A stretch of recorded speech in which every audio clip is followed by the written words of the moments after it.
Good afternoon, everyone. It is presently Sunday, January 15th, 2019, at 12:37 p.m. Today we shall be reading part 1 of a book called The Dark Enlightenment by Nick Land. I was forwarded a copy of this, a digital copy, which I will link to in the description, by a Chinese monarchist friend of mine. In either case, there is also an additional audio track copy, which I will also link in the description, which covers part 1. However, I haven't been able to find any audio readings of the rest of it. Therefore, I think it prudent to record a copy for myself and for my listeners here. To the best of my knowledge, there doesn't appear to be any copyright on this work, so no problems on that front. In either case, we begin. Part 1. Neo-Reactionaries head for the exit. Enlightenment is not only a state, but an event and a process.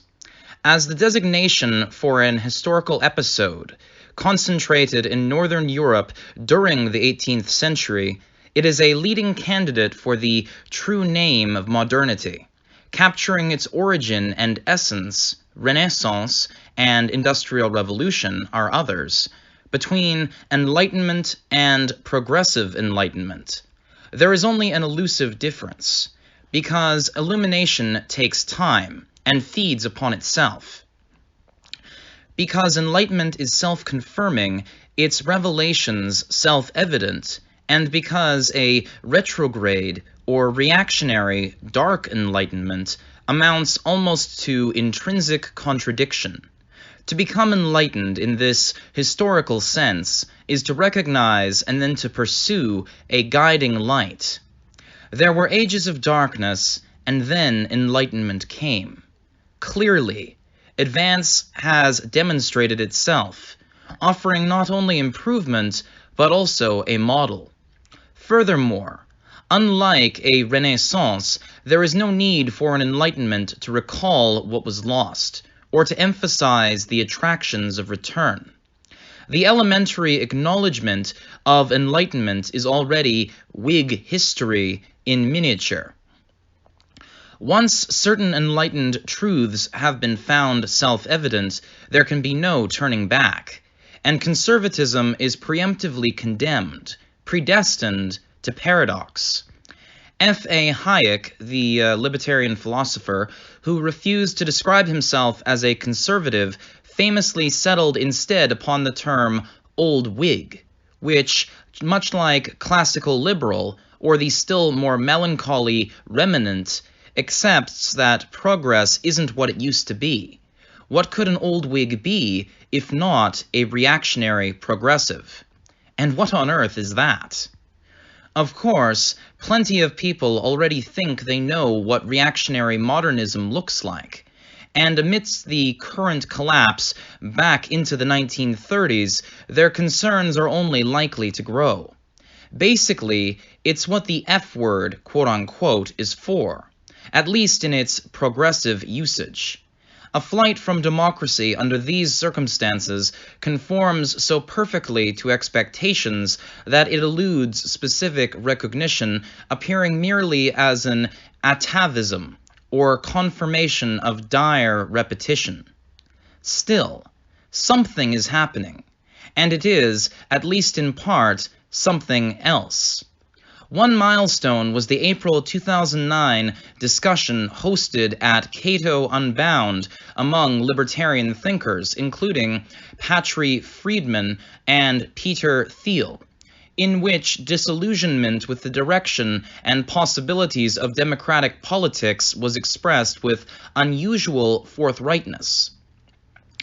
Thiel summarized the trend bluntly, quote, "I no longer believe that freedom and democracy are compatible," end quote.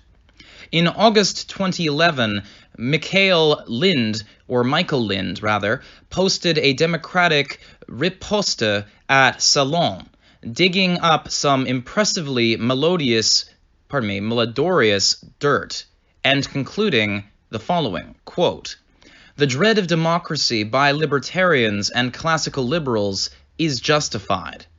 Libertarianism really is incompatible with democracy. Most libertarians have made it clear which of the two they prefer. The only question that remains to be settled is why anyone should pay attention to libertarians."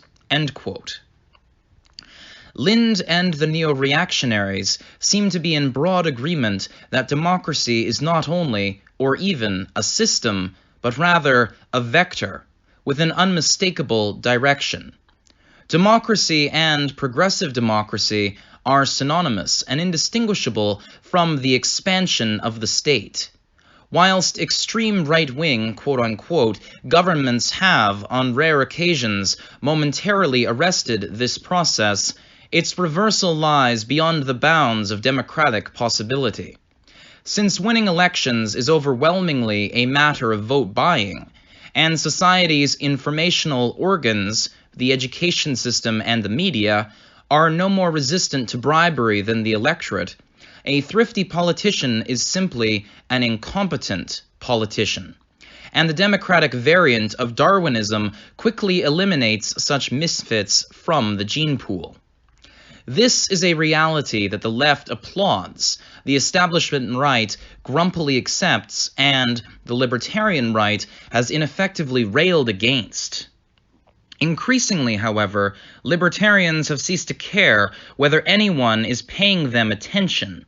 They have been looking for something else entirely, an exit. It is a structural inevitability that the libertarian voice is drowned out in democracy, and according to Lind, it should be. Ever more libertarians are likely to agree. Voice is democracy itself in its historical dominance. Rousseauistic strain. The voice, quote-unquote, is the voice is democracy itself in its historically dominant Rousseauistic strain. It models the state as a representation of popular will, and making oneself heard means more politics. If voting as the mass self-expression of politically empowered peoples is a nightmare engulfing the world, adding to the hubbub doesn't help matters any. Even more than equality versus liberty, voice versus exit is the rising alternative, and libertarians are opting for voiceless flight. Patry Friedman remarks, quote, "We think that free exit is so important that we've called it the only universal human right." For the hardcore neo-reactionaries, democracy is not merely doomed, it is doom itself. Fleeing it approaches an ultimate imperative. The subterranean current that propels such anti-politics is recognizably Hobbesian, a coherent Dark Enlightenment, devoid from its beginning of any Rousseauistic enthusiasm for popular expression. Predisposed in any case to perceive the politically awakened masses as a howling, irritational mob, it conceives the dynamic of democratization as fundamentally degenerative, systematically consolidating and exacerbating private vices, resentments, and deficiencies until they reach the level of collective criminality and comprehensive social corruption. The democratic politician and the electorate are bound together by a circuit of reciprocal incitement, in which each side drives the other to ever more shameless extremities of hooting, prancing, cannibalism, until the only alternative to shouting is being eaten alive. Where the progressive Enlightenment sees political ideals, the Dark Enlightenment sees appetites. It accepts that governments are made out of people, and that they will eat well. Setting its expectations as low as reasonably possible, it seeks only to spare civilization from frenzied, ruinous, gluttonous debauch. From Thomas Hobbes to Hans Herman Hoppe and beyond, it asks, how can the sovereign power be prevented, or at least dissuaded, from devouring society? It consistently finds democratic solutions to this problem risible at best. Hoppe advocates an anarcho-capitalist private law society, but between monarchy and democracy he does not hesitate, and his argument is strictly Hobbesian. We have a quote from some writings of Hans Herman Hoppe below. As a hereditary monopolist, a king regards the territory and the people under his rule as his personal property, and engages in the monopolistic exploitation of said property. Under democracy, monopoly and monopolistic exploitation do not disappear. Rather, what happens is this. Instead of a king and a nobility who regard the country as their private property, a temporary and interchangeable caretaker is put in monopolistic charge of the country. Said caretaker does not own the country outright, but as long as he is in office, he is permitted to use it to his and his protégés' advantage. He owns its current use, usufruct, but not its capital stock. This does not eliminate exploitation. To the contrary, it makes exploitation less calculating and carried out with little to no regard for the capital stock. Exploitation becomes short-sighted, and capital consumption will be systematically promoted. Political agents invested with transient authority by multi-party democratic systems have an overwhelming and demonstrably irresistible incentive to plunder society with the greatest possible rapidity and comprehensiveness. Anything they neglect to steal or leave on the table is likely to be inherited by political successors who are not only unconnected to them, but actually opposed, and who can therefore be expected to utilize all available resources to the detriment of their foes. Whatever is left behind becomes a weapon in your enemy's hand. Best then to destroy what cannot be stolen. From the perspective of a democratic politician, any type of social good that is neither directly appropriable nor attributable to their own partisan policy is sheer waste and counts for nothing, whilst even the most grievous social misfortune, so long as it can be assigned to a prior administration or postponed until a subsequent one, figures in rational calculations as an obvious blessing. The long-range techno-economic improvements and associated accumulation of cultural capital that constituted social progress in this old Whig sense are in nobody's political interest. Once democracy flourishes, they face the immediate threat of extinction. Civilization as a process is indistinguishable from diminishing time preference, or declining concern for the present in comparison to the future. Democracy, which both in theory and evident historical fact accentuates time preference to the point of convulsive feeding frenzy, is thus as close to a precise negation of civilization as anything could be. Short of instantaneous social collapse into murderous barbarism or zombie apocalypse, of course, which it eventually does lead to. As the democratic virus burns through society, painstakingly accumulated habits and attitudes of forward-thinking, prudential, human, and industrial investment are replaced by a sterile, orgiastic consumerism, financial incontinence, and a reality television political circus. Tomorrow might belong to the other team, so it is best to eat it all now.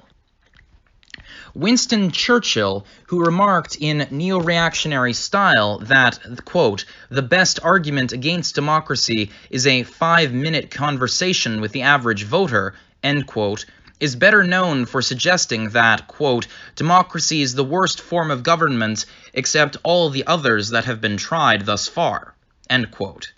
whilst never exactly conceding that, okay, democracy sucks. In fact, it really sucks. But what's the alternative? The implication is obvious. The general tenor of this sensibility is attractive to modern conservatives because it resonates with their wry, disillusioned acceptance of relentless civilizational deterioration, and with the associated intellectual apprehension of capitalism as an appetizing but ineliminable default social arrangement, which remains after all catastrophic or merely impracticable alternatives have been discarded.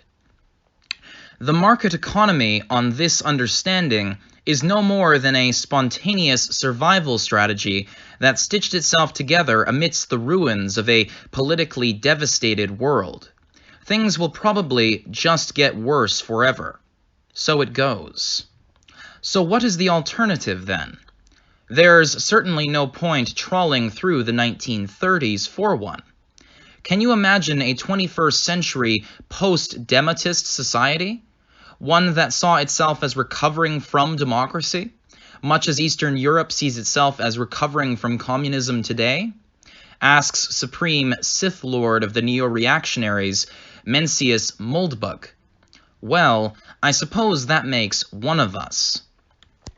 Moldbug's formative influences are Austro-Libertarian, but that's all over, as he explains below. Quote, "Libertarians cannot present a realistic picture of a world in which their battle gets won and stays won. They wind up looking for ways to push a world in which the state's natural downhill path is to grow back up the hill. This prospect is Sisyphean, and it is understandable why it attracts so few supporters."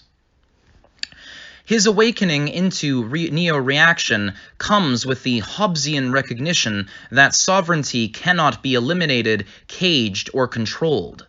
Anarcho-capitalist utopias can never condense out of science fiction. Divided powers flow back together like a shattered Terminator, and constitutions have exactly as much real authority as a sovereign interpretive power allows them to have. The state isn't going anywhere because, to those who run it, it's worth far too much to give up. And as the concentrated instantiation of sovereignty in society, nobody can make it do anything. If the state cannot be eliminated, Moldbug argues, at least it can be cured of democracy, or systematic and degenerative bad government, in other words. And the way to do that is to formalize it. This is an approach he calls Neo-Cameralism. He expounds on that theory below. To a Neo-Cameralist, a state is a business which owns a country. A state should be managed like any other large business, by dividing logical ownership into negotiable shares, each of which yields a precise fraction of the state's profit. A well-run state is very profitable. Each share has one vote, and the shareholders elect a board which hires and fires managers. This business's customers are its residents. A profitably managed neo-cameralist state will, like any other business, serve its customers efficiently and effectively. Misgovernment equals mismanagement. Departing from the text for a moment, that's a particular theory which I had thought up independently some years ago, though I never had a fixed and accurate term to define it. So Neo-Cameralism does indeed sound like a very interesting socioeconomic system. And depending on what country you look to, there are some in the real world which could potentially apply it without all that much difficulty, in theory and in practice, or I should say in practice if not in theory. I mean, take a look at, say, the People's Republic of China.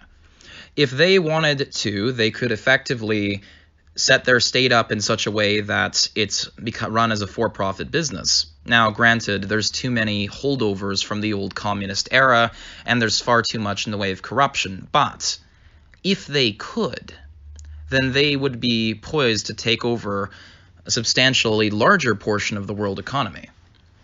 Anyway, continuing on here. Firstly, it is essential to squash the democratic myth that a state, quote-unquote, belongs to its citizenry. The point of Neo-Cameralism is to buy out the real stakeholders in sovereign power, not to perpetuate sentimental lies about mass enfranchisement. Unless ownership of the state is formally transferred into the hands of its actual rulers, the neo-cameral transition will simply not take place. Power shall remain in the shadows, and the democratic farce will continue ad infinitum. So secondly, the ruling class must be plausibly identified. It should be noted immediately, in contradiction to Marxist principles of social analysis, that this is not the capitalist bourgeoisie. Logically, it cannot be. The power of the business class is already clearly formalized in monetary terms, so the identification of capital with political power is perfectly redundant. It is necessary to ask, rather, who do capitalists pay for political favors?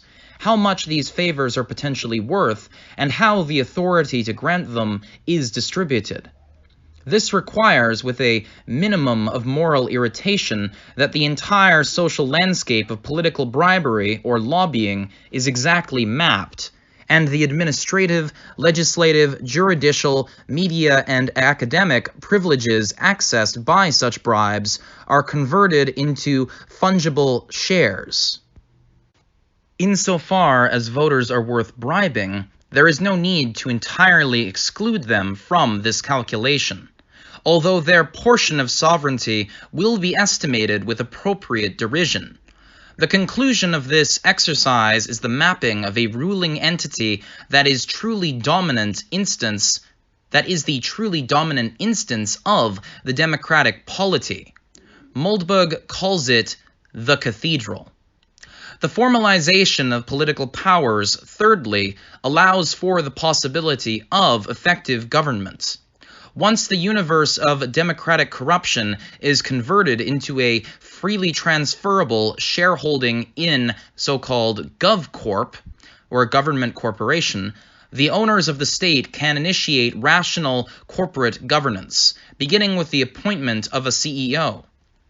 As with any business, the interests of the state are now precisely formalized as the maximization of long-term shareholder value. There is no longer any need for residents, in brackets here clients, to take any interest in politics whatsoever. In fact, to do so would be to exhibit semi-criminal proclivities. If GovCorp doesn't deliver acceptable value for its taxes, in brackets here the sovereign rent, they can notify its customer service function and, if necessary, take their custom elsewhere. GovCorp would concentrate upon running an efficient, attractive, vital, clean, and secure country of a kind that is able to draw in customers. No voice, free exit. Although the full neo-cameralist approach has never been tried, its closest historical equivalents to this approach are the 18th century tradition of enlightened absolutism, as represented by Frederick the Great, and the 21st century non-democratic tradition as seen in lost fragments of the British Empire, such as Hong Kong, Singapore, and Dubai. These states appear to provide a very high quality of service to their citizens with no meaningful democracy at all. They have minimal crime and high levels of personal and economic freedom. They tend to be quite prosperous. They are weak only in political freedom. And political freedom is unimportant by definition when government is stable and effective. In European classical antiquity, democracy was recognized as a familiar phase of cyclical political development, fundamentally decadent in nature and preliminary to a slide into tyranny. Today, this classical understanding is thoroughly lost on the public and replaced by a global democratic ideology, entirely lacking in critical self-reflection. This is asserted not as a credible social scientific thesis or even as a spontaneously popular aspiration, but rather as a religious creed of a specific, historically identifiable kind, which we will later expound on below. A received tradition I call universalism, which is a non-theistic Christian sect. Interesting. Some other current labels for this same tradition, more or less synonymous, are progressivism, multiculturalism, liberalism, humanitarianism, leftism, political correctness, and the like. Universalism is the dominant modern branch of Christianity of the Calvinist line, evolving from the English dissenter or Puritan tradition through the Unitarian, Transcendentalist, and Progressive movements. Its ancestral briar patch also includes a few sideways sprigs that are important enough to name, but whose Christian ancestry is slightly better concealed, such as Rousseauian Lassism, Benthamite utilitarianism, Reformed Judaism, Comtean positivism, German idealism, Marxist so-called scientific socialism, Sartrean existentialism, Heideggerian postmodernism, etc., etc., etc. Universalism, in my opinion, is best described as a mystery cult of power. It is as hard to imagine universalism without the state as malaria without the mosquito. The point is that this thing, whatever you care to call it, is at least 200 years old and probably more like 500. It's basically the Reformation itself, and just walking up to it and denouncing it as evil is about as likely to work as suing Shub-Nigrath in small claims court. Therefore, to fully comprehend the emergence of our contemporary predicament, characterized by relentless, totalizing state expansion, the proliferation of spurious, positive so-called human rights, which are defined as claims on the resources of others backed by coercive bureaucracies, politicized money, reckless evangelical wars for democracy, and comprehensive thought control arrayed in defense of universalistic dogma, in brackets here, accompanied by the degradation of science into a government public relations function, it is necessary to ask how Massachusetts came to conquer the world, as Muldbug does. With every year that passes, the international ideal of sound governance finds itself approximating more closely and rigidly to the standards set by the so-called grievance studies departments of New England universities. This is the divine providence of the ranters and levelers, elevated to a planetary teleology, and consolidated as the reign of the Cathedral. The Cathedral has substituted its gospel for everything we ever knew. Consider just the concerns expressed by America's founding fathers, compiled here by, quote, Liberty Klinger. Comment number 1 here, and they have a link to that citation. Now, to the quotes themselves. A democracy is nothing more than mob rule, where 51% of the people may take away the rights of the other 49%. A quote from Thomas Jefferson. Democracy is two wolves and a lamb voting on what to have for lunch. Liberty is a well-armed lamb contesting the vote. A quote from Benjamin Franklin. Democracy never lasts long. It soon wastes, exhausts, and murders itself. There never was a democracy yet that did not commit suicide. A quote from John Adams. Democracies have been democracies have ever been spectacles of turbulence and contention, have ever been found incompatible with personal security or the rights of property, and have in general been as short in their lives as they have been violent in their death. A quote from James Madison. We are a republican government. Real liberty is never found in despotism or in the extremes of democracy. It has been observed that a pure democracy, if it were practicable, would be the most perfect form of government. Experience has proved that no position is more false than this. The ancient democracies in which the people themselves deliberated never possessed one good feature of government. Their very character was tyranny. A quote from Alexander Hamilton. More on voting with your feet and the incandescent genius of Moldbug next. Added note March 7th, though they do not provide a year for when said note was added. Don't trust the attribution of the Benjamin Franklin quote above. According to Barry Poppick, the saying was probably invented by James Bovard in 1992. Bovard remarks elsewhere, quote, there are few more dangerous errors in political thinking than to equate democracy with liberty. And they there have links to both Bovard's statements and more information about Barry Poppick. Part 2, the arc of history is long, but it Part 2, the arc of history is long, but it bends towards zombie apocalypse is next. Rather, I would say, divisive and shock and awe titles here they have. In either case, that concludes Part 1, which, as previously stated, already has a different audio version in existence, to which I have linked in the description. As for who originally published that other audio version, which currently appears to be based on SoundCloud, I could not honestly say offhand. In either case, thank you for joining us, and see you next time. Auf Wiedersehen.